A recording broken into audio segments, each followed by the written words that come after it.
dia a todos, bom dia a todas. É tão bom falar depois que pessoas gabaritadas falam, porque muita coisa a gente economiza, né? Mas antes de começar a falar, eu quero saudar todos vocês e quero fazer uma homenagem especial ao nosso colega, ao nosso companheiro, Edmundo Montalvão, que nós perdemos ontem para a Covid.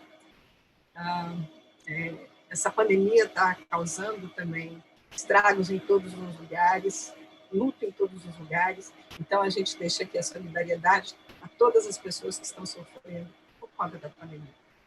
Cleide, deixa eu fazer um adendo só. Além de ser um brilhante consultor legislativo, dominava plenamente os assuntos de energia elétrica e contribuía muito para as casas, não só para o Senado, também para a Câmara dos Deputados. O Edmundo é um amigo, uma pessoa muito boa e um amigo espetacular. Então, foi uma grande perda de todos nós consultores que estávamos mais próximos dele no nosso trabalho dia a dia. Bela lembrança, obrigado, e é isso aí, vida que segue. Então, e é importante dizer que, assim, todos nós perdemos, não só um amigo, mas nós perdemos conhecimento com a morte do Edmundo, e temos perdido muito conhecimento também com a morte de tantas pessoas, como aconteceu anteontem com o Alfredo Bozzi também, um dos maiores nomes da crítica literária brasileira. Então, assim, essa pandemia tem sido uma tragédia nacional de proporções catastróficas. Eu espero que todos nós possamos sair dela logo. Então, saúde para todo mundo antes de tudo. Falo em saúde porque, assim, fui chamada para falar sobre políticas sociais. E quero primeiro dizer que talvez seja coincidência, talvez não, o fato de a única mulher da bancada falar de política social. Porque, assim, de uma forma tradicional, a questão social tem sido, quando tem sido tratada, ela é tratada por mulheres, ou ela é deixada para as parlamentares mulheres, e ela é vista como uma coisa de menor importância.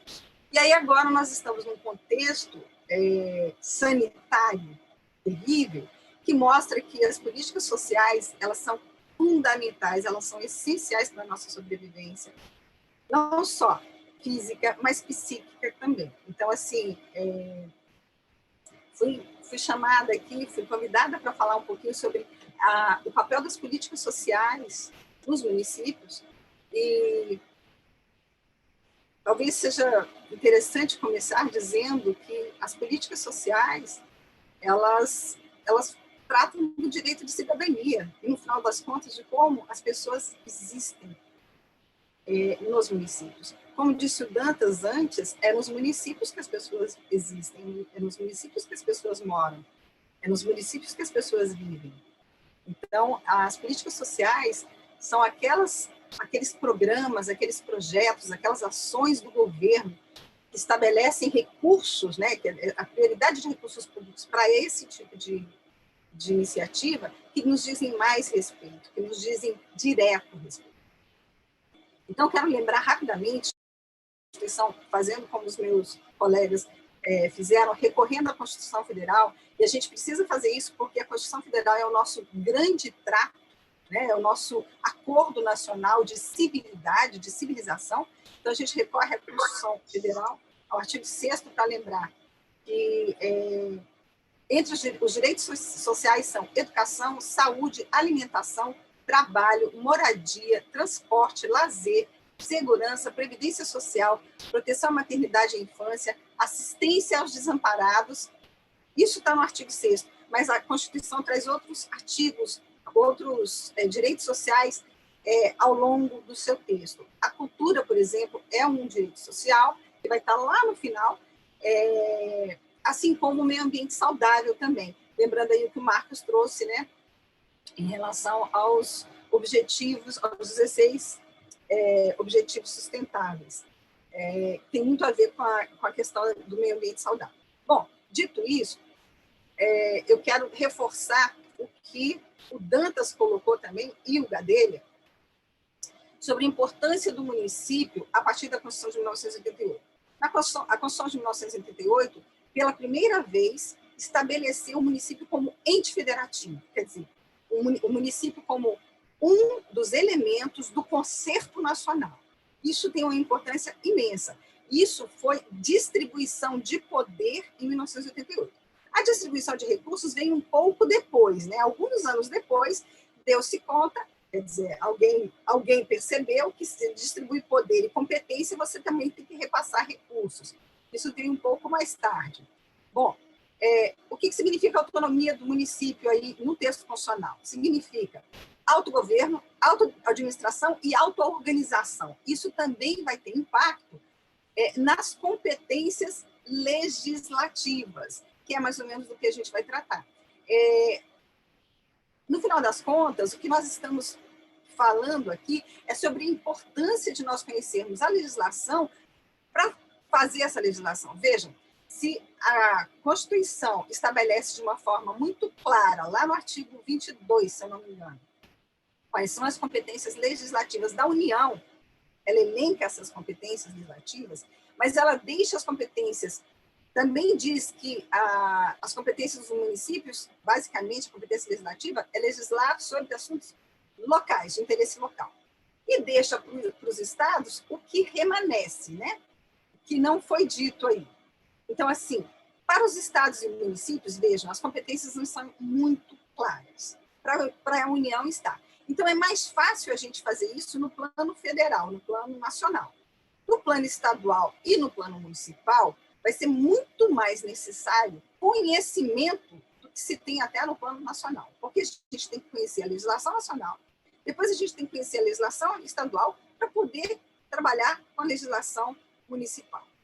E o que a gente tem, como o Dantas levantou, infelizmente, nos municípios brasileiros, nos 5.570 municípios brasileiros, regra geral, é um desconhecimento muito grande até da legislação nacional, ainda mais a legislação estadual.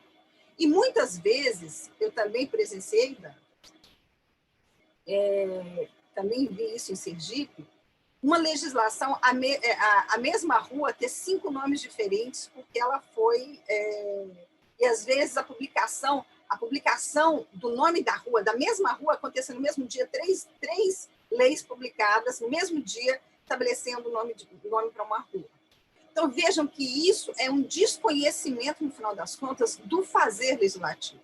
Isso significa que é muito importante, é fundamental para o exercício da cidadania, que as pessoas tenham consciência do que é lei, do que é legislação.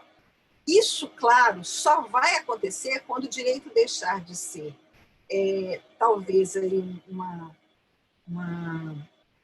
uma caixinha, né, lá de um curso superior e se transformar e se democratizar pela educação. E nós tivemos, já desde o início da educação, desde os primeiros anos do ensino fundamental, conhecimentos básicos de direito. Porque esses conhecimentos vão nos ajudar a exercer a cidadania. E isso vai fazer com que nós tenhamos vereadores, deputados estaduais, deputados federais e senadores mais conscientes do seu papel dentro do parlamento. Isso é fundamental. Eu participei uma vez de um curso de formação no Mato Grosso do Sul, eu lembro que o Paulo Viegas também foi, nós estivemos lá juntos, era um curso de formação para todos os vereadores eleitos no Estado, numa determinada legislatura. E foi muito interessante, porque era um curso básico, para que eles soubessem como é que funciona a Câmara de Vereadores, para que eles soubessem como é que funciona a Assembleia Legislativa e o Congresso Nacional. E como é que é um pouco a divisão de poderes, para que eles soubessem como atuar. Sem isso, não é possível andar. E, assim, é importante que os mandatários do poder tenham essas noções, porque as assessorias, elas podem se movimentar bem ou não, de acordo também com essas noções. Então, assim, não adianta uma assessoria super qualificada se quem tem um mandato popular, se quem recebeu do povo o poder para legislar e fiscalizar o governo, entende que não tem limites, que pode agir que pode atropelar competências, que pode atropelar o âmbito do seu poder. Então, assim, é importante que a educação, no final das contas, seja compartilhada. Bom, quero dizer também que a gente precisa considerar, quando a gente trata das competências municipais, que há municípios muito diferentes no Brasil. Nós temos municípios muito ricos, municípios muito pobres, municípios que têm uma população de milhões de habitantes, como o estado de São Paulo, e municípios que têm uma população de algumas centenas de habitantes. Tudo isso faz com que a atuação municipal seja diferenciada. A gente precisa levar isso em conta. Só que as regras constitucionais para os municípios são as mesmas. Então, é importante, dentro do município, conhecer essas regras, para saber moldá-las à realidade local.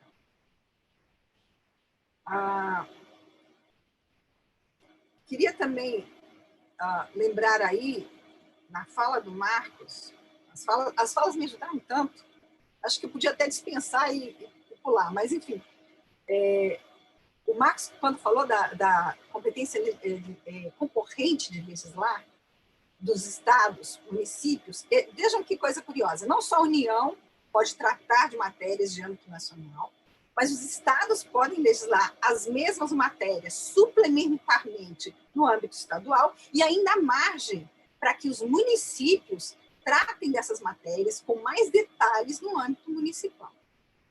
Para que eles façam isso, é óbvio que tem que ter uma coordenação, é óbvio que tem que ter um conhecimento dessas esferas. As coisas não podem acontecer sem que se combine o jogo, né? Então, é importante dizer isso. Agora, se o município quer tratar de uma matéria que a União não tratou ainda, que o Estado não tratou ainda, ele pode tratar dessa matéria, até que advenha uma regra nacional ou estadual, e eventualmente faça cair essas regras no chão. Bom, então, lembrar rapidamente, quais são as competências comuns e concorrentes? Então, onde é que o município pode legislar? Ele pode tratar da saúde e da assistência social, ele pode tratar de proteção e garantia às pessoas com deficiência, ele pode tratar de preservação do patrimônio histórico, cultural, artístico, turístico e paisagístico. Ele pode tratar da proteção ao meio ambiente e dos recursos naturais, do acesso à cultura, à educação, à ciência, à tecnologia, à pesquisa e inovação.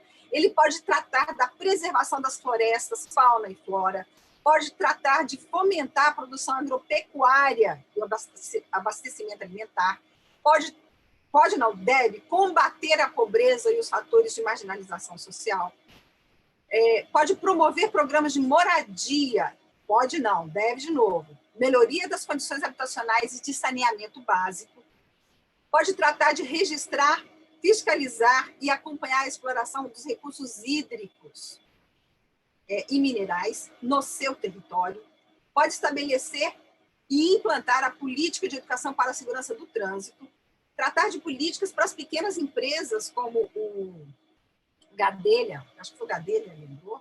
Não, foi o Dantas. É muito importante essa questão, e pode legislar sobre turismo e lazer, como o Marcos trouxe. Por que eu estou falando dessas competências? Porque parece que o município não pode fazer nada, mas o município pode fazer muito. Pode fazer muito. Tem que ter consciência do que pode fazer, né? Tem que ter ciência do que pode fazer. E aí eu trago alguns exemplos de boas práticas pelos municípios país afora. Primeiro, quero saudar aí a pessoa de Araraquara, que está nos acompanhando, município exemplar no combate à pandemia. Parabéns ao município. E eu quero dizer que assim, é sintomático e muito triste que não se diga que o prefeito de Araraquara é petista, é o Edinho, petista, porque não há problema que seja de um partido ou de outro, há problema de não fazer direito esse controle. Isso é bacana dizer. Então, assim, faça esse reconhecimento público aqui. E estou falando disso porque o meu primeiro exemplo são boas práticas na saúde. O município de Santo André, também o município paulista, fez um código sanitário. E esse código sanitário ele estabelece políticas sociais, econômicas e ambientais para para garantir o bem-estar físico, mental e social do cidadão e da coletividade. E também para reduzir o risco de doenças e de outros agravos. Então, vejam que esse Código Sanitário ele tem importância gigantesca, especialmente no momento em que nós vivemos, né? Ele traz questões de vigilância sanitária, epidemiológica e ambiental. Então, assim, ele não só promove, protege e preserva, e busca preservar a saúde, como ele vai enfrentar os problemas ambientais e ecológicos que podem trazer danos. Então, ele trata de organização territorial, dos assentamentos humanos, falando, então, dos ambientes que podem ser construídos ou não, fala do saneamento ambiental, entra na questão do abastecimento de água, do esgotamento sanitário, trata de resíduos sólidos, ele fala das fontes de poluição, ele trata da proliferação de insetos, então, do controle de zoonoses, da poluição animal, fala da produção, da comercialização das substâncias perigosas, tóxicas, explosivas, inflamáveis, corrosivas e radioativas. Vejam, é uma coisa imensa, mas ele não para aí. Ele ainda entra na questão da organização do trabalho, porque tem muito a ver com a questão da saúde, né? O trabalho, na verdade, a saúde do trabalhador. Ele trata dos estabelecimentos de assistência à saúde, ele trata também dos estabelecimentos produtores e prestadores de serviços de alimentos, e ele trata, por exemplo, dos estabelecimentos farmacêuticos. Então, isso é um código sanitário de um município que tem um escopo gigantesco. É só uma ideia para vocês de como os municípios podem agir muito. O Supremo Federal reconheceu agora o que está claro na Constituição Federal, que os municípios também têm competência na área de saúde, também têm competência na área de educação, também têm competência na área de lazer, que é o meu outro exemplo. E aí eu recorro à Lei Municipal de Turismo, proposta, por exemplo, em Santana do Riacho, em Minas Gerais. Essa lei ela procura organizar, orientar e fomentar a atividade turística no município. Ela busca regular o uso consciente e sustentável dos recursos naturais do lugar, e ela institui uma taxa de turismo, inclusive uma forma de arrecadação de recursos para o município. Tudo isso tem a ver com a Política Nacional de Turismo, um programa de regionalização do turismo, que é comandado pelo Ministério do Turismo. E aí, fica uma outra dica para os municípios, né? O Ministério do Turismo faz a cada 2 anos, ou deveria fazer a cada 2 anos, um mapa do turismo brasileiro. E ele insere alguns municípios nesse mapa. Por hora, nós temos 2.690 municípios, parece, inseridos nesse mapa do turismo. Esses municípios, nem todos eles têm vocação turística evidente, mas às vezes eles estão numa região turística importante. E eles oferecem apoio para um destino turístico de relevo. Então, é importante saber como o município também pode agir aí. Não só para se inserir nesse mapa do turismo, mas, por exemplo, para buscar crédito junto ao Fungetur, o Fundo Geral do Turismo, que abriu ano passado 5 bilhões de reais de crédito para o setor de turismo, e menos de 10% desse valor tinha sido realizado até o final do ano, porque, no final das contas, as empresas e as organizações não estavam procurando esses recursos, ou não tinham conhecimento desses recursos. Então, saber da existência disso é fundamental. E, para saber da existência disso, a gente precisa ter gente qualificada, gente que tenha conhecimento sobre a matéria. A Giovana, que também está nos assistindo, falou da necessidade da integração entre os municípios e da dificuldade que isso aconteça por conta dos interesses políticos locais, sem dúvida nenhuma. Mas a gente precisa avançar. E enquanto a gente não puder avançar politicamente, a gente pode avançar tecnicamente, né, Giovana, como você mesma sugeriu, para que haja aí uma integração técnica entre as diversas assessorias, consultorias, para que as melhores práticas dos diversos municípios sejam aproveitadas. Bom, Cleide, 2 minutos. Ok, vai bater porque eu estou no último. Por último, eu queria falar que o fundamental no município é a promoção da cidadania.